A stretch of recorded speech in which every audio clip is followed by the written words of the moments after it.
गणतंत्र दिवस 2026 के अवसर पर यूपी के सीएम योगी आदित्यनाथ ने अपने आवास पर राष्ट्रीय ध्वज फहराया।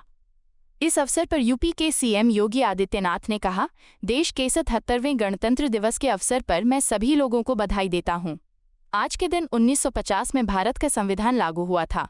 76 वर्ष की इस यात्रा में मैंने उतार चढ़ाव देखे हैं, लेकिन इस सब के बावजूद एक भारत श्रेष्ठ भारत अपने संकल्पों के अनुरूप उत्तर दक्षिण तक, पूर्व से पश्चिम तक प्रत्येक भारतवासी के गौरव, भारत की एकात्मकता और अखंडता के लक्ष्य को आगे बढ़ाते हुए आज हम सब एक भारत का दर्शन कर रहे हैं। इसमें हमारे संविधान की एक महत्वपूर्ण भूमिका है। मैं इस अवसर पर महात्मा गांधी की स्मृतियों को नमन करता हूं। देश के 77वें गणतंत्र दिवस के अवसर पर मैं उत्तर प्रदेश के सभी नागरिकों को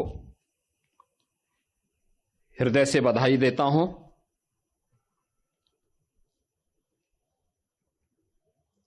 आज ही के दिन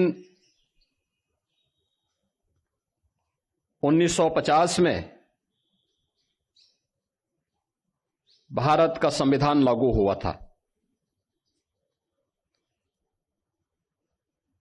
76 वर्ष की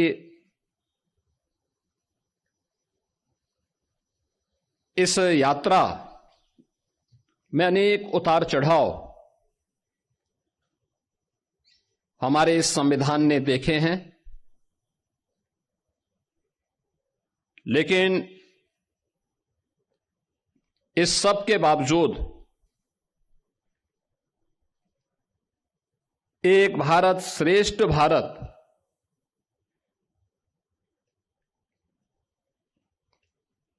के अपने संकल्पों के अनुरूप उत्तर से दक्षिण तक, पूरब से पश्चिम तक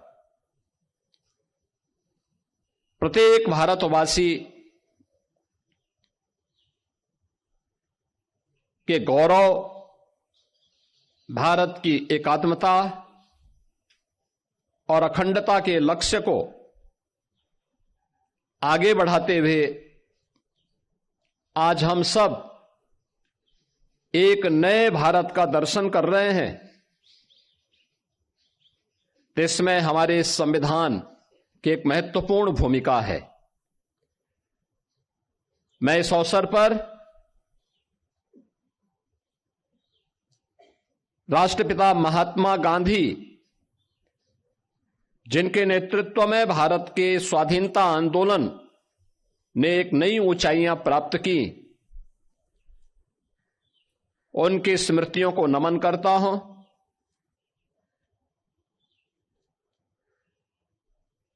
भारत के संविधान के सभा के अध्यक्ष,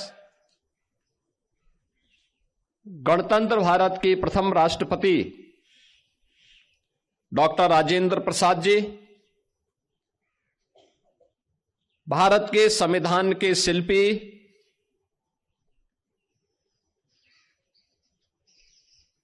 बाबा साहब डॉक्टर भीमराव अंबेडकर,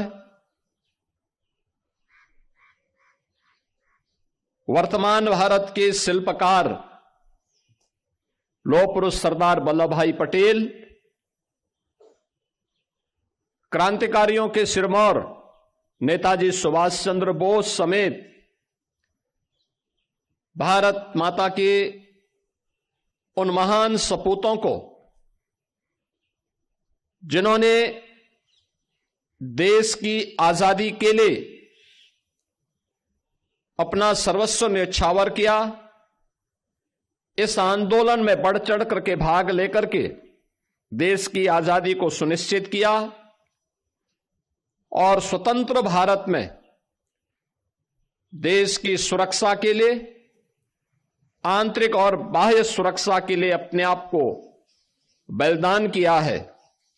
ऐसे भारत माता के सभी ज्ञात अज्ञात सपूतों के प्रति विनम्र श्रद्धांजलि अर्पित करते हुए उनकी स्मृतियों को मैं नमन करता हूं। केंद्रीय कृषि मंत्री शिवराज सिंह चौहान ने गणतंत्र दिवस के अवसर पर राष्ट्रीय ध्वज फहराया। उन्होंने कहा, सभी देशवासियों को गणतंत्र दिवस की शुभकामनाएं। भारत दुनिया का सबसे बड़ा लोकतंत्र है। भारत लोकतंत्र की जननी है। जनता का, जनता के लिए, जनता के द्वारा, इस मूल मंत्र का आत्मसात कर प्रधानमंत्री नरेंद्र मोदी के नेतृत्व में एक वैभवशाली, गौरवशाली, संपन्न, समृद्ध और विकसित भारत का निर्माण हो रहा है। हम सब गणतंत्र दिवस के अवसर पर संकल्प लें कि विकसित और आत्मनिर्भर भारत के लिए हम योगदान देंगे। सभी देशवासियों को गणतंत्र दिवस की बहुत बहुत शुभकामनाएं।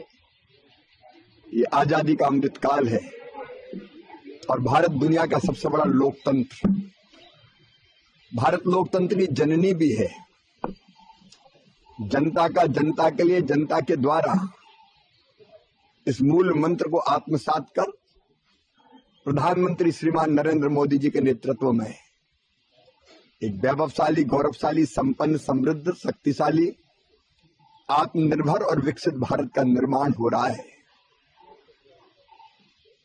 हम सब गणतंत्र दिवस के इस पवित्र अवसर पर संकल्प लें कि विकसित भारत, आत्मनिर्भर भारत के निर्माण के लिए हम अपनी तरफ से सर्वश्रेष्ठ योगदान देंगे, क्योंकि लोकतंत्र में लोग ही देश की प्रगति का सबसे बड़ा माध्यम है। तो आइए हम स्वदेशी अपनाएंगे, अपनी संपूर्ण क्षमता लगा के जो काम हमारी ओर है उसको पूरी मेहनत और ईमानदारी से करके अपने देश को आगे बढ़ाने में कोई कसर नहीं छोड़ेंगे। एक बार फिर गणतंत्र दिवस की बहुत बहुत शुभकामनाएं। इस अवसर पर कृषि वैज्ञानिकों को, किसानों को जो पद्म अवार्ड मिले हैं उनको भी मैं बहुत बहुत बधाई देता हूं, शुभकामनाएं देता हूं। गणतंत्र दिवस 2026 के अवसर पर केंद्रीय रक्षा मंत्री राजनाथ सिंह ने अपने आवास पर राष्ट्रीय ध्वज फहराया।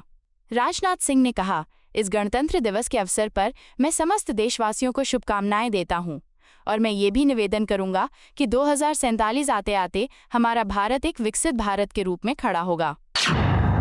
इस गणतंत्र दिवस के अवसर पर मैं समस्त देशवासियों को अपनी हार्दिक शुभकामनाएं देता हूं और मैं यह भी निवेदन करूंगा कि हम सभी भारतवासी यह संकल्प लें कि 2047 आते आते हमारा भारत एक विकसित भारत के रूप में खड़ा हो। उत्तराखंड के मुख्यमंत्री पुष्कर सिंह धामी ने 77वें गणतंत्र दिवस के अवसर पर राष्ट्रीय ध्वज फहराया। उत्तराखंड के मुख्यमंत्री पुष्कर सिंह धामी ने कहा, गणतंत्र दिवस के अवसर पर मैं सभी प्रदेश और देशवासियों को बधाई देता हूं। इस अवसर पर मैं देश के बलिदानियों, स्वतंत्रता संग्राम सेनानियों और वीर सैनिकों को श्रद्धांजलि अर्पित करता हूं। प्रधानमंत्री ने कहा था कि 21वीं सदी का तीसरा दशक उत्तराखंड का होगा, इसको हम धरातल पर उतारेंगे। मैं गणतंत्र दिवस के अवसर पर सभी प्रदेशवासियों को, सभी को गणतंत्र दिवस की शुभकामनाएं देता हूं, बधाई देता हूं और इस अवसर पर ये हमारा देश का उत्सव है। इस अवसर पर मैं देश के बलिदानियों को, स्वतंत्रता संग्राम सेनानियों को, देश के हमारे वीर बलिदानी सैनिकों को अपनी भावभीनी श्रद्धांजलि भी अर्पित करता हूं, उनका स्मरण करता हूं, जिनके कारण से हमारा गणतंत्र और मजबूत हुआ है। और इस अवसर पर हम सभी यह भी संकल्प लेते हैं कि हमारे प्रधानमंत्री आदरणीय श्री नरेंद्र मोदी जी के नेतृत्व में जो विकसित भारत का और आत्मनिर्भर भारत का संकल्प लिया गया है, उस संकल्प को पूर्ति के लिए हम सभी अपना योगदान देंगे, अपने समर्पण से काम करेंगे, परिश्रम से काम करेंगे, मेहनत से और ईमानदारी से काम करके विकसित भारत के संकल्प को पूरा करने में अपना योगदान देंगे। और उत्तराखंड के अंदर हमारे प्रधानमंत्री जी ने बाबा केदार के धाम से कहा था कि 21वीं सदी का ये तीसरा दशक उत्तराखंड का होगा, उसको बनाने के लिए हम लोग पूरे संकल्प के साथ आगे बढ़ेंगे, उसको धरातल पर उतारेंगे। मैं इस अवसर पर सभी को अपनी शुभकामनाएं देता हूं। सर, सम्मान नागरिक संहिता को कल पूरा 1 साल हो रहा है। इसके साथ ही आपने पिछले साल लगातार डेमोक्रेसी को बदलने के लिए लगातार प्रयास किए है। अब अगले इस साल किस तरह का लक्ष्य रहेगा अगर बात की जाए तो? देखिए, जब समान नागरिक संहिता का 1 साल पूरा हो रहा है, मैं सबसे पहले सभी अपने प्रदेशवासियों को बहुत बधाई देता हूं कि उन्होंने हमारे प्रधानमंत्री श्री नरेंद्र मोदी जी के नेतृत्व में हमारे संकल्प को पूरा करने के लिए हमको अपना आशीर्वाद दिया था और उत्तराखंड के अंदर पहली बार एक मिथक तोड़ा था, एक नई परिपाटी बनाई, एक नया इतिहास बनाया कि लगातार सरकार में आकर सेवा करने का हमें अवसर प्रदान किया और हमने अपने वचन को निभाया। एक साल पहले 27 जनवरी 2025 को राज्य के अंदर हमारा सभी के लिए एक समान कानून, समान नागरिक संहिता का कानून लागू हो गया।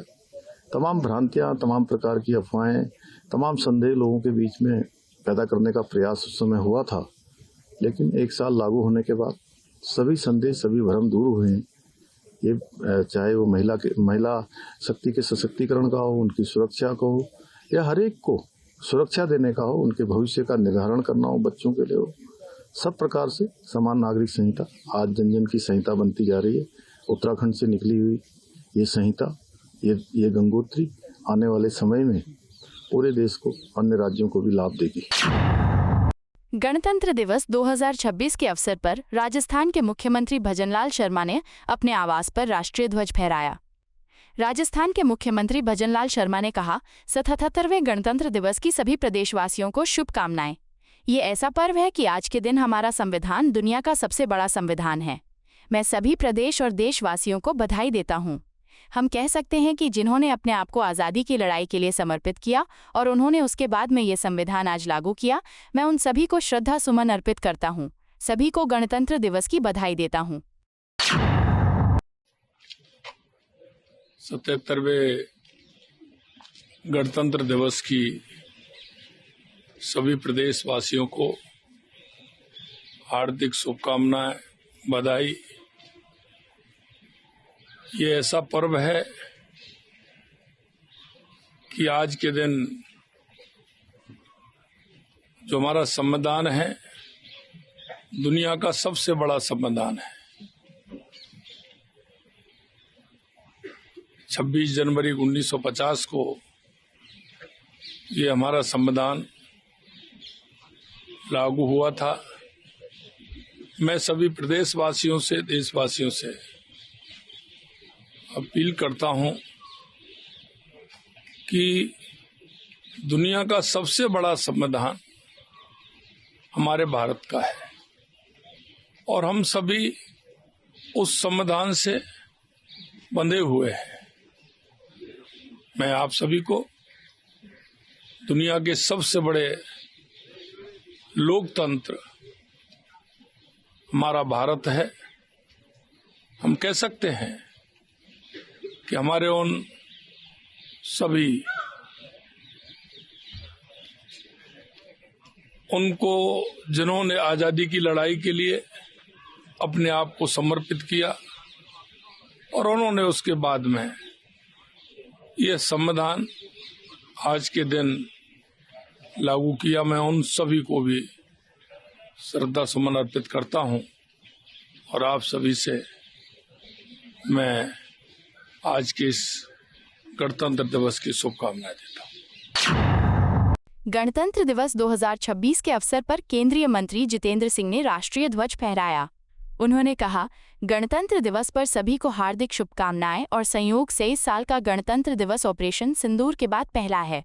वंदे भारत के 150 साल पूरे हो गए हैं और एक बहुत ही दिलचस्प और मनमोहक प्रस्तुति भी हुई। कार्यक्रम का समापन वंदे मातरम के प्रदर्शन के साथ हुआ। जहां तक मेरे क्षेत्र की बात है, जम्मू कश्मीर के लैवेंडर के बैंगनी खेत भी दिखाए गए। बसोहली की लघु पेंटिंग भी प्रदर्शित की गई। एक पारंपरिक पहाड़ी नृत्य का प्रदर्शन भी हुआ। तो बात यह है कि ये भारत की संस्कृति और उसकी विविधता के विभिन्न पहलुओं को दिखाने का एक अवसर था और साथ ही भारत की ताकत को भी। संयोगवश इस बार का गणतंत्र दिवस ऑपरेशन सिंदूर के बाद होने वाला पहला गणतंत्र दिवस है और चूंकि गणतंत्र दिवस में भारत के पराक्रम का भी प्रदर्शन करने का एक अवसर रहता है, तो जिस तरह से ऑपरेशन सिंदूर में हमारे सैनिक बलों का प्रदर्शन रहा, हमारी वॉरफेयर इक्विपमेंट का प्रदर्शन रहा, जिसमें स्पेस और एटॉमिक एनर्जी का विशेष योगदान रहा, उसका भी प्रदर्शन देखने को मिला। विकसित भारत को लेकर के साथ ही साथ चूंकि वंदे भारत के 150 साल मुकम्मल हुए हैं, तो उसका भी एक बड़ा ही रोचक और बड़ा ही दिलचस्प समापन वंदे मातरम के एक प्रस्तुति से हुआ।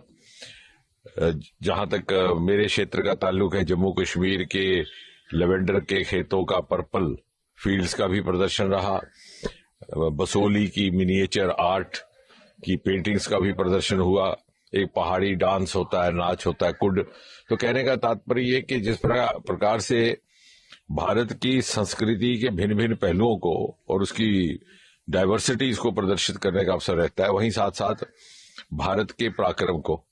और इस बार जैसे मैंने कहा कि 150 वर्ष वंदे मातरम के भी मुकम्मल हुए थे और ऑपरेशन सिंदूर के बाद भी था, तो इसका एक विशेष महत्व भी बना और इसी तरह से लोगों में विशेष एक रुचि भी रही है। आपको यह वीडियो पसंद आया हो तो इसे लाइक करें, हमारे चैनल को सब्सक्राइब करें।